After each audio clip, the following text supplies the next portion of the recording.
Kamakailan lamang po ay merong isang tao na naging controversial dahil sa kanyang ginawang pagtestigo dito sa Blue Ribbon Committee. Ang pangalan niya po ay Orly Gutesa. Si Orly Gutesa po, kagaya po ng nalalaman na ng marami, kung hindi man lahat, he testified before the Blue Ribbon Committee and he was the only one who was able to connect the dots between Saldico and Martin Romualdez. He chose to present himself before the committee, took his oath, and he allowed himself to be interpellated by the members of the Blue Ribbon Committee. This representation thought that that was the thing to be done. Pagkatapos po noon, Mr. President, yung mga tao na ang paniwala nila ay hindi dapat pakinggan yung statement sapagkat obviously pinoproteksyonan nila yung mga pangalan na nabanggit doon, ay gumawa sila ng paraan para discredit yung mama, meaning Orly Gutesa. Nagsimula po sila na hanapan ng butas yung nagnotaryo doon sa dokumento. Sa akin pong palagay, Mr. President, naging muti ang academic yung notaryo sapagkat yung testigo humarap naman. Maghapon na nandito po kasama natin testigo at sinagot lahat ang mga tanong sa kanya. Ngunit hindi po sila nagkasya doon. Talagang pinagsikapan nila sa pagitan ng pag-disown nung notary public ng kanyang alleged signature. Mr. President, gusto ko pong malaman ngayon, hindi po ba kalakaran na yung mga nagpapanotaryo, ibibigay lang po yung dokumentong gusto nilang ipanotaryo sa opisina ng kanilang pinuntahan at kung magkano man ang bayad na hihingin sa kanila, magbabayad po at kukunin na nila yung notaryo o yung dokumentong pinanotaryo. Hindi po ba ganun ang kalakaran, Mr. President?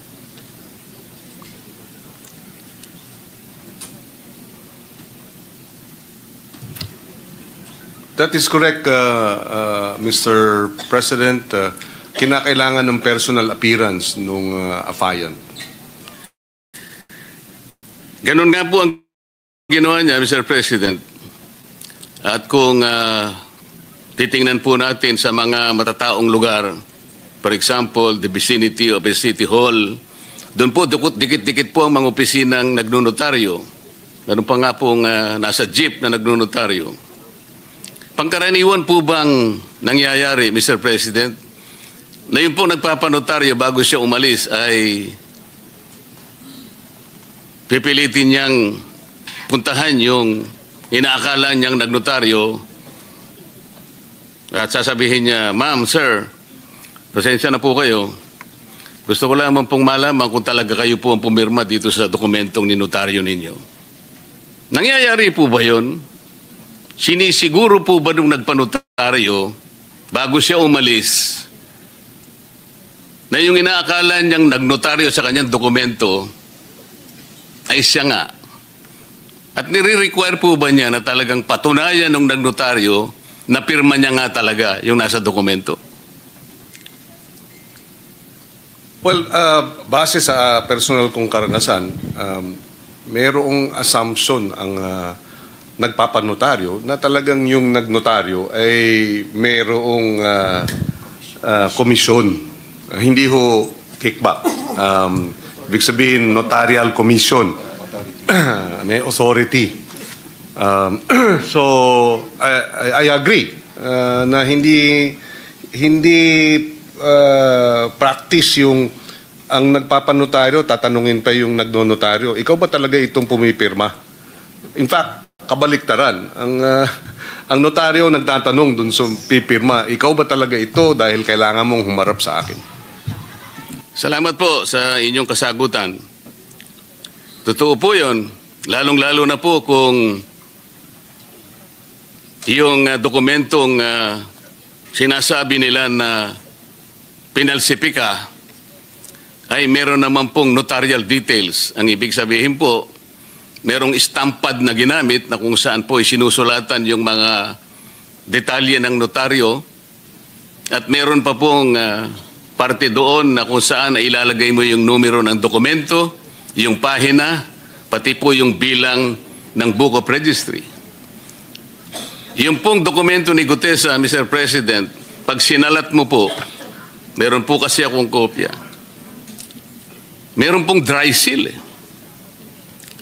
Ang ibig po bang sabihin, Mr. President, si Gutesa, kinakailangan pa niyang maghanap o mag-imbento ng stampad para sa notarial details at saka yung lugar ng opisina na kung saan i-stamp mo doon? Manghihiram o magnanakaw kaya siya ng isang dry seal? Paano gagawin ng isang ordinaryong taong pumunta sa isang notarial office na hanapin lahat ito? Saan niya kukunin yung notarial number? Saan niya kukunin yung book number, yung page number? Ano po ang mapapala ng isang nagpapanotaryo kung pepekehin niya yung notaryo? Sir President,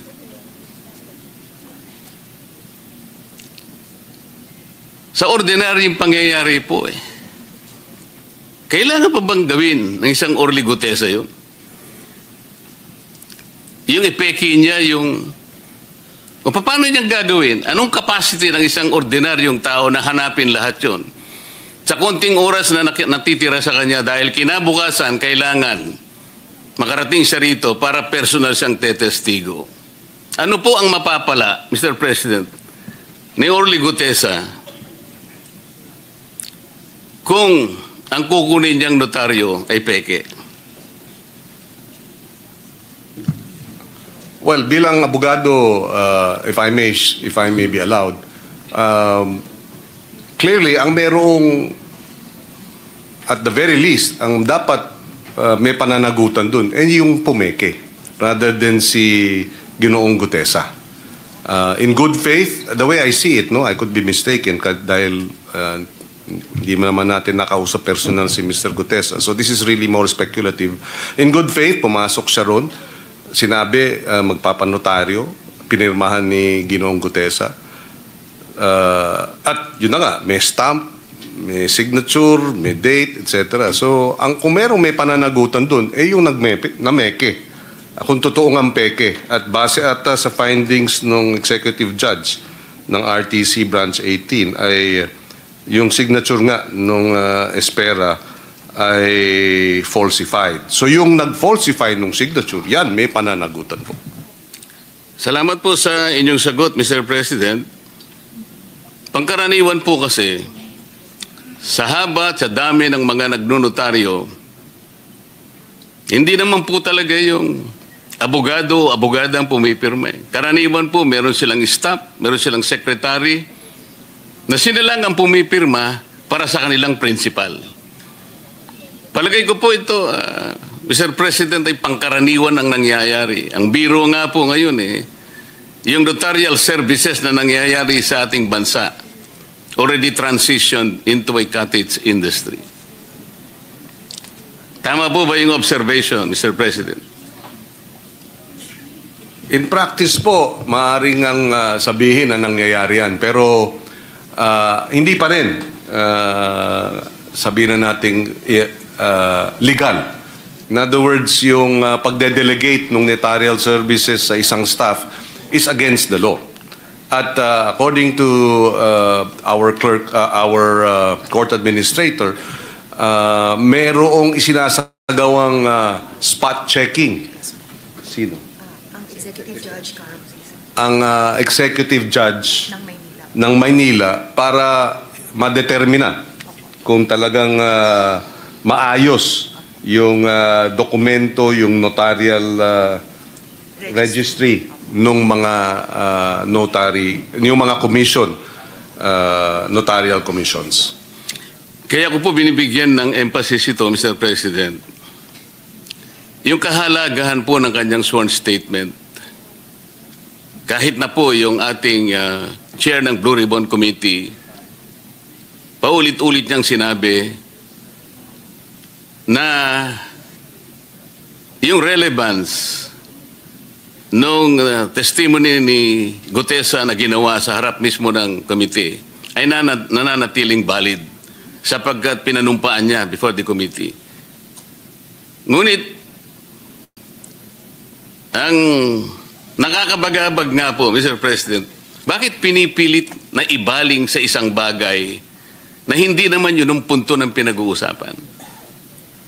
Naging moot and academic na po, ngunit pilit na ibinabalik. At ang nangyari nga po, sa takot ng Gutesa siguro, na siya po ay kakasuhan ng perjury, kakasuhan ng falsification, wala naman po siyang kinalaman at wala siyang kapasidad para gawin yun. Unang-una, wala po siyang motibo. Ang totoo po niyan, ako lamang po ang nagsabi sa kanya, ipanotaryo mo yan, Mr. Gutesa, kasi hindi man kita kilala eh. Parang karagdagang assurance lang sa akin na yung kanyang statement ay talagang ginawa niya ng buong buo sa kanyang sarili. Kahit na wala yun eh, tatanggapin ko naman yun eh. Sasabihin ko lang, o sige, kung talagang buong loob mo, Mr. President, sinabi ko po sa kanya, pumunta ka ron. Buong loob mo at totoo lahat ang sinabi mo, pumunta ka doon. Ganun nga po yung ginawa niya. Sa makatwid, ang aking pong gustong ipunto, kahit wala yung notaryo eh. Bakit po doon nila pilit? Doon nila pinipilit na ibaling ang pinag-uusapan. Para lamang po, para lang makaiwas, para ilihis, para linlangin ang maraming Pilipino. Ito po yung nakakalungkot dito. Si Gutesa po, nilagay niya sa panganib ang kanyang buhay at ang buhay ng kanyang pamilya. Gutesa has nothing to gain.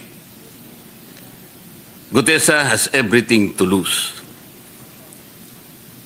Siguro po, sa kanyang puso, inisip niya, inasahan niya, natutulungan siya ng Estado na proteksyonan man lang siya.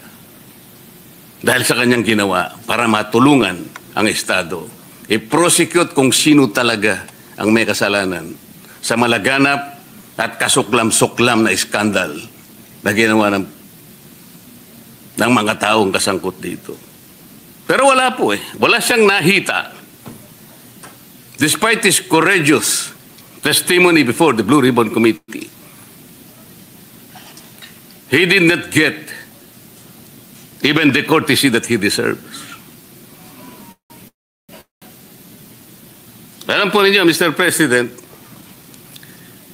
sa kagustuhan ko po na kahit papano, may saayos kung talagang sino ba yung nagnunotaryo na yun? Kung hindi man pirma ng notaryo publiko, meron at meron siyang kinakasangkapan para pumirma sa kanya. Sumulat po ako sa ating court administrator na sana po ang representasyong ito ay makahingi man lang ng mga samples ng mga dokumento ng mga notaryong dokumento ng abogada na ating pinag-uusapan.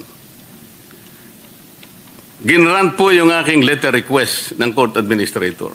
Nahingi po kasi ako ng sample, kahit na 3 samples lang po sa bawat buwan, mula Enero hanggang Agosto ng 2025. Ang masakit lamang po na nangyari, Mr. President, at gusto ko po bigyan ninyo ng opinion, kung pwede, kung tama ang ginawa ng executive judge.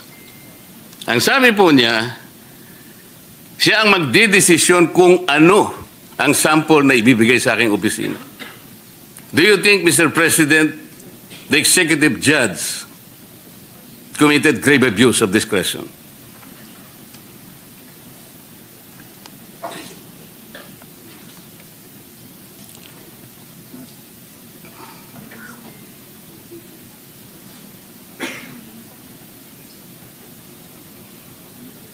Yes. according to the court administrator, the executive judge submitted 3 samples, Sample documents. and that and therefore they deem it as a compliance. Now, if additional documents may be requested, then the court administrator is willing to likewise allow such access to these Subject to the documents. rule on data privacy. Yes, subject to the rule on data privacy. Mr. President, ang tinatanong ko po, siya po ba ang magdidesisyon kung aling kopya ang ibibigay sa amin? Kasi po yun ang kanyang desisyon eh. Pinapunta ko po yung aking mga staff doon. 3 sila sapagkat alam ko marami pong dokumento ang nandoon sa kanyang mga notarial books. Mga 8 buwan po ang ating hinihingi. So 3, marami po yun. Ang sabi po ng clerk of court, ng RTC, sinabi raw po ng judge na, I will decide which copy is to be submitted to the office of the senator. Tama po ba yun? Wala po bang kalayaan ang mga staff ko na sila na po ang pumili? Ang balak ko lamang naman po doon na, Mr. President, establish namin sapagkat alam namin mayroong kamuka. Sa kalipunan po ng mga dokumentong ni notaryo, makakita lang kami 3 hanggang 10 na kamuka nung pirma na ibinigay kay Gutesa, na-establish namin talaga, hindi si Gutesa ang nameke. Talagang mayroong pumipirma para sa kanya. That is the only objective. But we were denied. We were denied of that purpose, Mr. President. Doon po ba sa sulat ng Office Administrator, Court Administrator, sinabi po ba niya na ang mamimili po ng sample na ibibigay sa amin ay yung mismong judge? Nakalagay po ba? Nandito po kasi sa akin yung kopya ng sulat ng Office of the Court Administrator granting our letter request. Yeah, according to the court administrator, the executive judge has custody over notarial documents. Yes, through the OCC. Office of the Clerk. Yes, the Office of the Clerk of Court. And therefore, having custody of these notarial documents, they therefore have the authority and discretion to decide which of these notarial documents, if 3 were requested, then they have authority to decide which of the 3. Now, if 20 were requested, or all documents were requested, then there would be no discretion, and this could be made available subject to the law on data privacy. Mr. President, ang inihingi lang po namin ay yung kalayaang makita namin ang mga dokumento. Para sa ganun po makumpara namin, makita namin mula doon sa mga notarial books niya at sa mga dokumentong ni notaryo kung wala ngang isa man lang doon nakamuka o kagaya nung pumirma o pirma doon sa dokumentong dala-dala ni Gutesa. Yun lang po yung objective eh. Kasi po pagka kinontrol ng judge, nasa kanyang control talaga sapagkat napagtibay nila talaga doon sa kanyang naunang order na hindi nga pirma ng abogado. Naniniwala naman po tayo doon eh. Pangkaraniwan kasi hindi naman yung abogadong pumipirma eh. So chances are, the one assigned to be there in that office, kung sino man yon, the notary public allowed him or her to sign for her. Sa mga kapatid, hindi talaga pirma niya yon. Kaya po, ang aming objective, kaya ako humihingi ng sample, kaya ako pinapunta yung aking mga staff, para kami na yung humanap, makahanap man lang kami, nakagaya nung pirma na yon. At alam namin, meron kaming makikita. But for the judge to insist that she will be the one to select, natural lang, pipiliin niya yung hindi kagaya nung pirma kay Gutesa. I think that is very understandable, Mr. President. I share the concern of the good senator, and because of this, I clarified with our court administrator. Actually, access to all the documents, provided that it is under supervision of the clerk of court. Your staff this may be granted. Access to all the records, provided that the clerk of court is there to supervise and to monitor the the going through these documents, good Senator. Ayun na po yung iniisip ko ngayon, Mr. President. Total, nandyan naman po yung Office of the Court Administrator. Pwede po bang yung mismong libro na ang makita ng mga staff namin mula Enero hanggang September 2025? Ma-examine lamang po. Yes, according to the court administrator, with proper coordination, access to these documents can be granted, provided that it is under the supervision of the clerk of court and the executive judge. In other words, ilalapag dyan yung mga dokumento, yung notarial book, nariyan si executive judge, nandan ang inyong staff, nandyan yung clerk of court, at pwede pong busisiin itong mga, at i-inspect itong mga libro na ito. Yun po kasi, Mr. President, ang pinakiusap namin para madali lang at makatulong din naman kami dahil marami namang gawain ng RTC.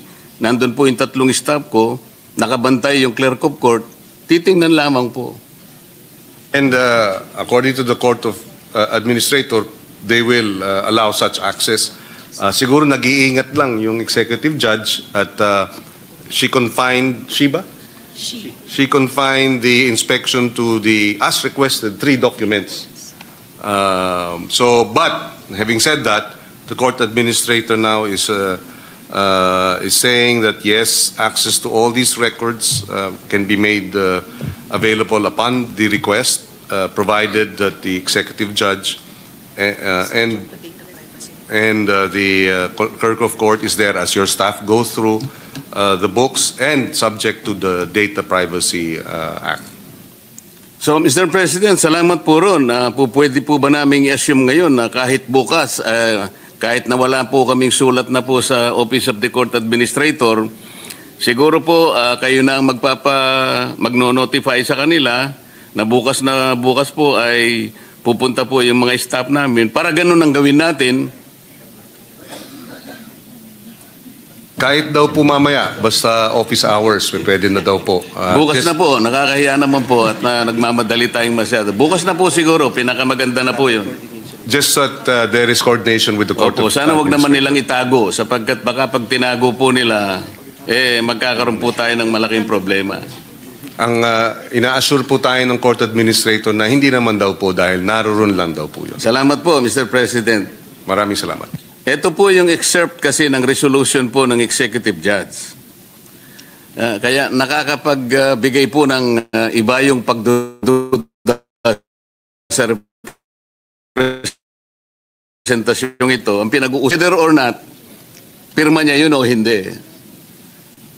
At kung kinakailangan maproteksyonan yung integridad ng notarial service. Pero nagpakahaba-haba po yung yung executive judge. To reiterate, sabi niya po, in view of the fact that the sinumpaang salaysay contains spurious notarial details,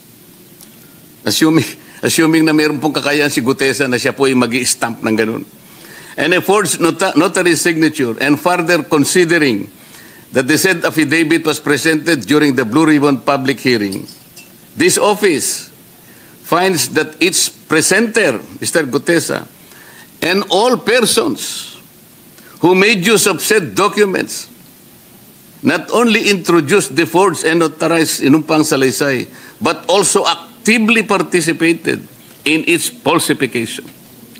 Sana man po kayo nakakitang order na gano'n? Ako po yung nagpresente.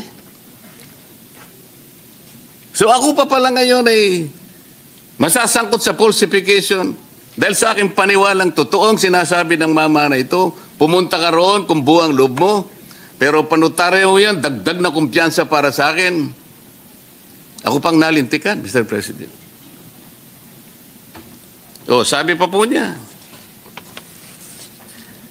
the above-mentioned statement is an excerpt from the resolution, and ito po pala, pasensya na po, succinctly, It is an established rule, well buttressed upon reason, that in the absence of a satisfactory explanation when a person has in his possession or control a falsified document and who makes use of the same, the presumption of inference is justified that such person is the forger or the one who caused the forgery and is therefore guilty of falsification.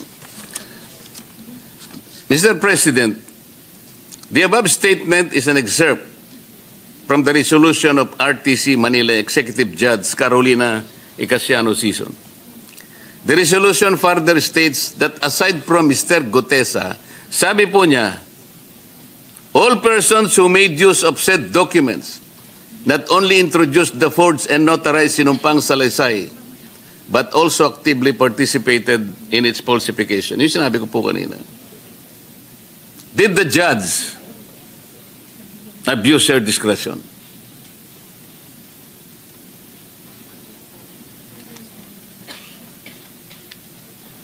Well, according to the court administrator, it is their view that no, because there is a presumption of regularity. And if I may, well, I was listening to the good senator. Sabi kasi absent the facts, absent the evidence to the contrary, no? Or information to the contrary.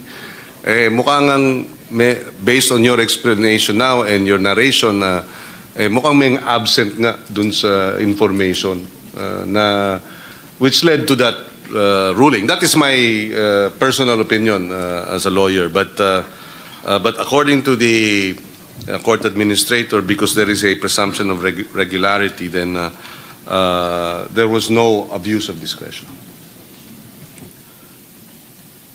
Saan po ibinase yung presumption of regularity, Mr. President?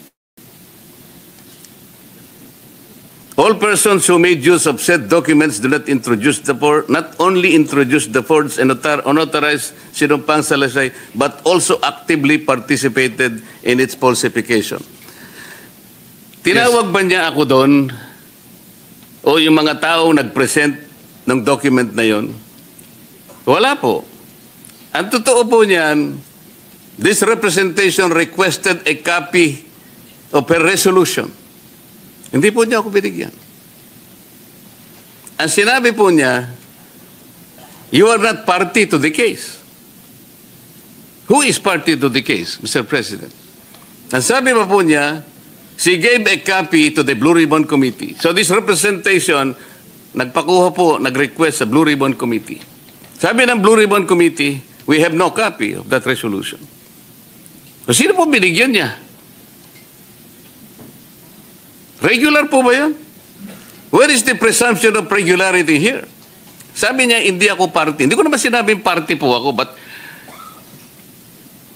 party po ako ng Blue Ribbon Committee. And I am a senator of the Republic. Hindi man lang ako bigyan ng resolution. What is so secret? What is so spectacular about this resolution? Bakit po? Why did she lie na binigyan niya Blue Ribbon Committee only to know that she did that? And then we presume that there is regularity in her action. Why? Mr. President. Well, according to the court administrator, the executive judge, they would assume knows her responsibilities, is aware of her role, her responsibility, and the authority given to her as custodian of the said documents. And that's where the presumption of regularity of her actions kick in, Mr. President. Mr. President, the presumption is disputable, isn't it?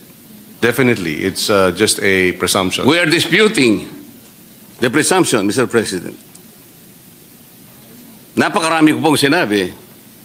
We were only asking for samples within which to compare the signature in Gutesa's document. Siya pa ang mag-select until we were given now the right to examine all this. We requested for a resolution, a copy of a resolution. Ayaw po niya akong bigyan because I am not a party to it. Who is the party? I I checked with the intermediary of Gutesa. Ang sabi sa kanyang resolution, meron daw po subpoena kay Gutesa. The family said there was no notice, there was no subpoena that reached our residence. Ito po ang nangyayari. May problema po ba tayo, Mr. President? Dapat po siguro tinutulungan natin ang mga taong nagkukusa para tumulong, para hanapin ang katotohanan. Kahit na malagay sa alanganin, sa panganib ang kanyang buhay. Pero anong nakuha niya? Sino po ngayon ang magnanais pa na lumabas kahit may nalalaman siya na tumulong para matuntun natin kung sino may kasalanan? Walang iniwan sa isang tao na pumunta sa barangay, Mr. President. Nagsumbong. Yung pong taong yon, Mr. Barangay Captain, magnanakaw po yun ang kalabaw. Alam po ninyo kung sino yung diniscredit, kung sino yung inusig. Yung nagsumbong na may magnanakaw ng kalabaw. Yung magnanakaw ng kalabaw, hindi man lang.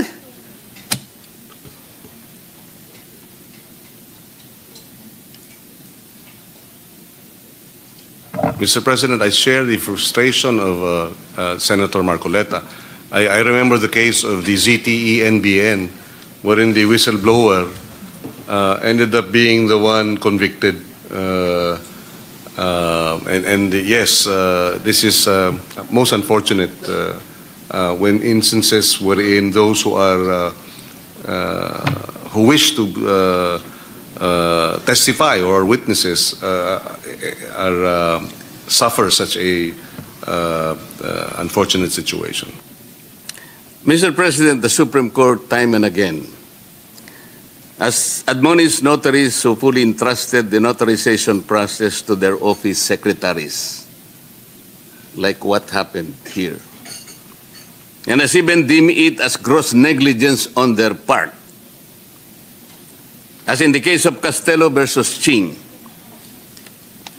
AC number 11165, February 6, 2017. Ang sabi po ng Korte Suprema ay ganito: gross negligence on the part of a notary public encompasses the failure to observe any of the requirements of a notarial act under the 2004 rules of notarial service, notarial practice, which would result in putting the rights of a person to his liberty or property in jeopardy. This includes, among others, failing to require the presence of the signatories to a notarial instrument and ascertaining their identities through competent evidence thereof, and allowing knowingly or unknowingly people other than notary public himself to sign notarial documents, affix the notarial seal therein, and make entries in the notarial register. This is what exactly happened. This notary public allowed their signature to be signed by others.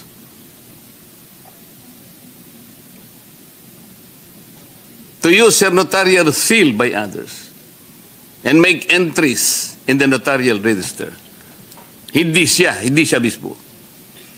Isipin po niyo yung lugar niya. Pinakunan namin ng litrato. Ano po yung nakapaskel doon sa isang maliit na opisina na yun? Tabi ng kalsada. Dikit-dikit ang mga notarial offices. Alam po ba niyo yung nakalagay na sign? Affidavit. Notarial affidavit. 24/7. So, hindi na natutulog yung abogada ron kung siya nga yung nandun. Ilan na pong mga notaryo publiko ang na-admonish o kaya nasuspindi o kaya nasira, inalis sa notarial practice, Mr. President. Kasi po ang kanilang mga sekretarya na lang o mga staff ang talagang, yun naman po ang nangyayari, kalakaran na po yun eh. I think even the Supreme Court can take judicial notice of this particular industry.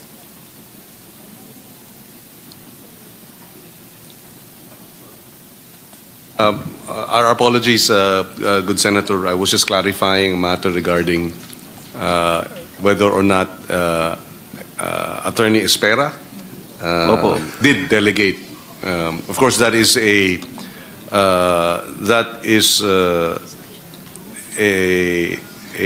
accusation or a allegation, rather, and if proved to be true, then definitely Espera should be held to account for that, and therefore perhaps one's route should be to ask to have Attorney Espera, the notarial, the notary public, to explain whether or not she in fact did that.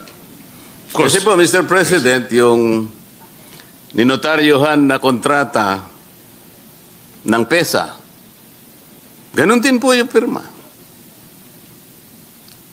Si Attorney... Sino yung Comelec? Sino yung Comelec? Romy Macalintal. Nung makita niya po yung dokumento ni Gutesa na yung pirma gano'n, kapareho din ito yung mga ipinresent nila rito, yung intervenor sa isang barangay. Ang dami po nito. Kapareho din po yun eh. Kaya po, tinatanong ko, ilan na po yung nasuspindi kaya? Ilan na yung na-reprimand? Ilan na yung kinastigo ng Korte Suprema? Baka naman po, mangilan-ngilan lang, kaya po siguro naging cottage industry na po ito eh. Gaano po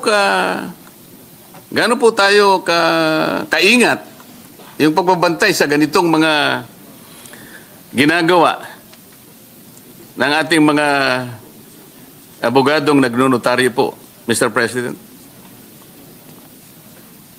according to the court administrator, marami na raw na suspend, no? Na notary public dahil dito sa ganitong mga hindi tamang mga kilos, at very serious ang Korte Suprema sa ganitong mga usapin when it comes to notarial commissions and such acts, such malpractices.